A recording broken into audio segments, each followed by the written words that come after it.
কুরবানির এই কাহিনী আল্লাহ তাআলা কুরআনুল কারীমে বর্ণনা করেন। ওয়াতলু আলাইহিম নাবা আবনাই আদম বিল হক ইয قربا قربانا فتقبل من أحدهما ولم يتقبل من الآخر قال لأقتلنك قال إنما يتقبل الله من المتقين।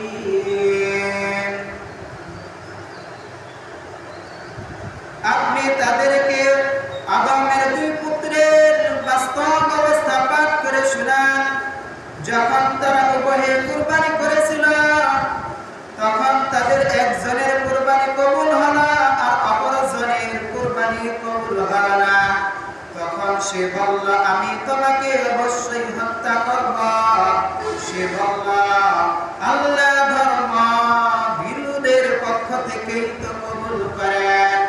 সুবহানাল্লাহ।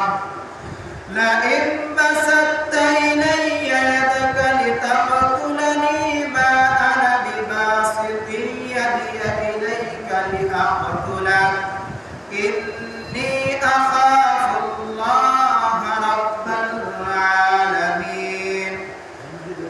যদি তুমি আমাকে হত্যা করতে আমার দিকে হাত বাড়াও তবে আমি তোমাকে হত্যা করতে তোমার দিকে হাত বাড়াবো না। বলেন সুবহানাল্লাহ।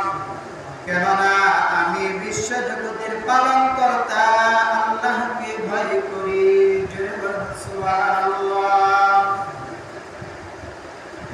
ইন্নী উরিদু আন তাবুআ বিইসমি ওয়া ইসমিকা ফাতাকুনা মিন আসহাবিন নার ওয়া যালিকা জাযাউয যালিমিন। আমি চাই যে আমার পাপ ও তোমার পাপ তুমি নিজের মাথায় চাপিয়ে নাও এবং জাহান্নামী হও, আর এটাই জালিমদের কর্মফল। ঠিক কিনা? فطوعت له